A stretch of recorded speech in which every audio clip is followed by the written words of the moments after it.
वो ये भी कहती हैं सुमित्रा से कि जितना कैकेयी इसको वन भेजना चाह रही है, उससे अधिक तो ये स्वयं ही वन जाने को आतुर दिखाई देता है।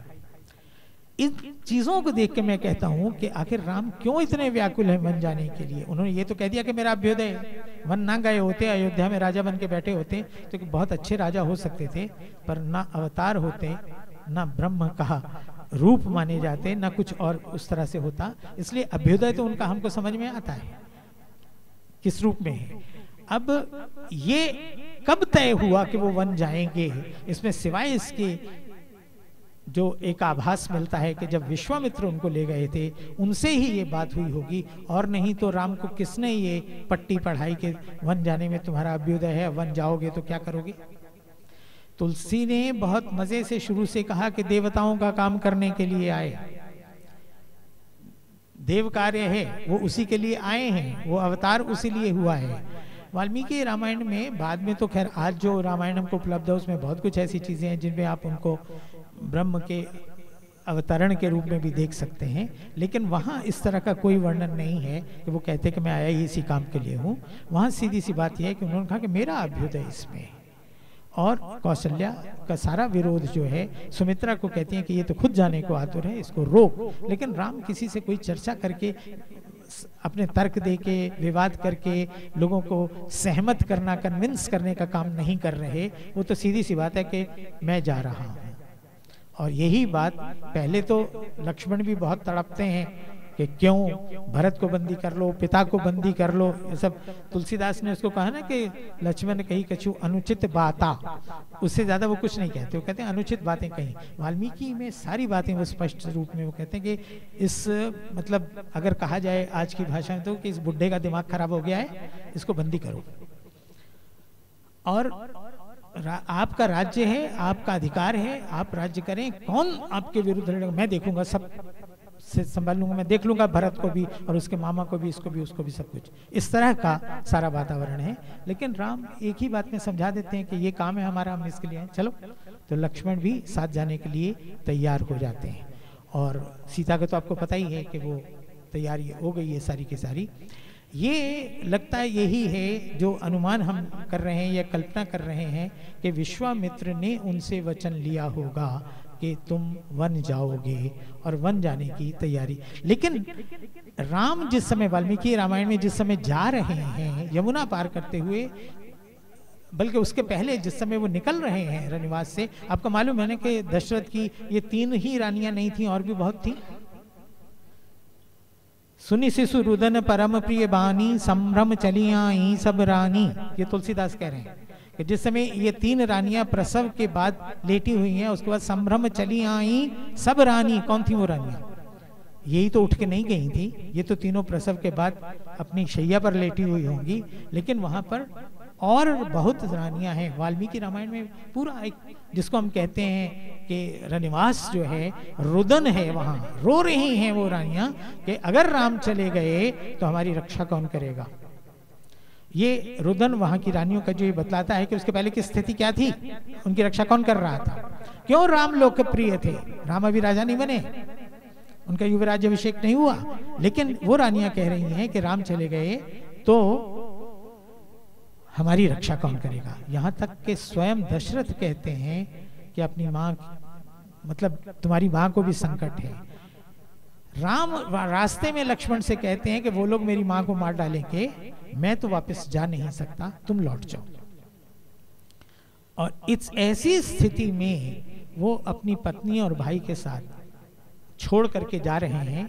भरत अभी आया नहीं है, ये मालूम नहीं है कि कैकेयी क्या करेगी, ये मालूम नहीं है कि भरत की नीति क्या होगी, क्योंकि भरत के हाथ में राज्य जाने का मतलब है राज्य युधाजित के हाथ में जा रहा है। वो लोग क्या करेंगे किसी को मालूम नहीं है। और ऐसे में राम राक्षसों को मारने वन जा रहे हैं और अयोध्या में अपने घर में उनके जो अत्याचार होने की संभावना है उसकी ओर क्या उनका ध्यान नहीं होगा।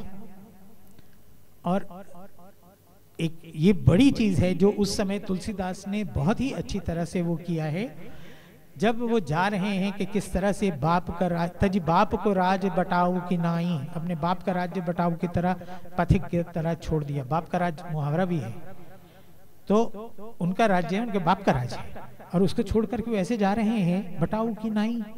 हमारा सामान्य पढ़ा लिखा जो वर्ग है वो कहता कैसा बेवकूफ था राम, अरे लड़ना चाहिए, अपने अधिकार ऐसे थोड़ी छोड़ने चाहिए। वो ये नहीं समझ रहा कि ये वो राम है जो निज इच्छा निर्मित तनु माया गुण गो पार, वो इन चीजों से परे होके आया है, इनका स्वामी होकर के आया है। ना राज्य मेरा है ना तेरा है, राज्य क्या होता है? जो अगर माने कि कहां से वैकुंठ से वो अवतार आया है तो अयोध्या के राज्य के लिए आया है। श्रृंगवेरपुर जाता है तो खुद कह रहा है गुह कि ठीक है अयोध्या का राज्य ना सही, मेरा राज्य ले लो। लेने वाला कोई होता तो लेकर बैठ जाता, वहां से मोर्चा बनाता, वहां से सेनाएं इकट्ठी करता, अयोध्या पर आक्रमण करता। पर राम कहते क्या कर रहे हो, क्या जरूरत है? और सारी प्रजा को जो मनाने के लिए साथ गई है उसको छोड़ करके रात को निकल जाते हैं ताकि कोई पीछा भी ना कर सके। पर इसमें एक महत्वपूर्ण चीज ये है कि वो जब सबको छोड़ करके वन जा रहे हैं, एक तरह से दंडकारण्य में चले जा रहे हैं, तो चित्रकूट में क्यों एक लंबे समय तक, मेरा अनुमान है कि 9 महीने तक वो चित्रकूट में रहे, क्यों रुके रहे? क्यों नहीं आगे दंडक वन में आगे बढ़ते चले गए, वहीं रुक क्यों गए? तो मेरे मन में एक ही बात है। और रुके कब तक रहे? जब भरत रानियों और गुरु के साथ सबके साथ मिलके आकर के ये निश्चित कर जाता है। आपको कथा मालूम है, मैं कथा वो नहीं सुना रहा, कि किस तरह से वो आकर के राज्य आपका है मेरा नहीं है, और राम की खड़ाओं लेकर के राम ही के नाम पर वो शासन करता है, अपनी नीति स्पष्ट कर देता है कि कैकेयी की नीति उसको स्वीकार्य नहीं है। वो कैकेयी राज के हाथ में अयोध्या का राज्य देने नहीं जा रहा है, और उसको ये बहुत बुरा लगा है कि उसके बड़े भाई को इस तरह से निष्कासित किया गया है। ये सारी बातें स्पष्ट हो जाती हैं, उसकी नीति क्या होगी ये राम को मालूम हो जाता है। और जब ये मालूम हो जाता है उसके बाद अगले दिन ही ये लोग इधर अयोध्या चले, और वो लक्ष्मण को कहते हैं चलो इस जगह रहने का मन नहीं है, क्योंकि यहाँ सेना आई थी, लोग रहे थे, ये गंदा हो गया है, यहाँ भरत की बहुत सारी स्मृतियाँ हैं, ये मुझे पीड़ित करेंगे, इसलिए चलो यहाँ से, यहाँ नहीं रुकना है इत्यादि। ये सारी बातें कह के उसके बाद एक दिन नहीं रुकते। 9 महीने तक जो एक आदमी चित्रकूट में रुका हुआ है और भरत के जाने के बाद एक दिन नहीं रुकता, इसका एक ही अर्थ मैं तो समझता हूं कि वो भरत की प्रतीक्षा ही कर रहे थे कि कब भरत आए, कब ये नीति मालूम हो। अगर ये सूचना मिलती है, चित्रकूट अयोध्या से उतना दूर नहीं है कि वहां समाचार नहीं आ सके, दंडक वन के भीतर सघन वन में चले जाएं तो शायद समाचार नहीं मिले, पर यहाँ से तो समाचार का आदान प्रदान हो सकता है।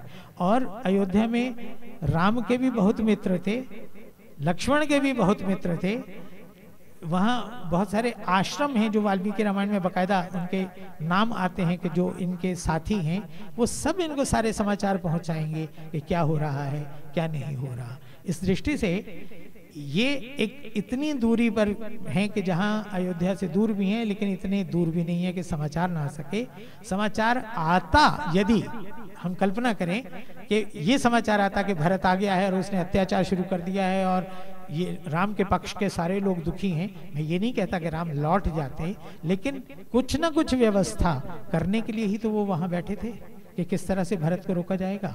और आज जब उनको मालूम हुआ कि भरत ऐसा कुछ नहीं करने जा रहा, राम के मन में आशंकाएं नहीं है, आशंकाएं हैं तो दूसरे लोगों के मन में है, फिर भी लक्ष्मण के मन की आशंकाएं, गुह के मन की आशंकाएं और सारी आशंकाएं दूर करने के लिए और एक तरह से पुष्टि करने के लिए राम वहां बैठे हुए हैं, और वो होते ही वो वहां से उठ के चल देते हैं।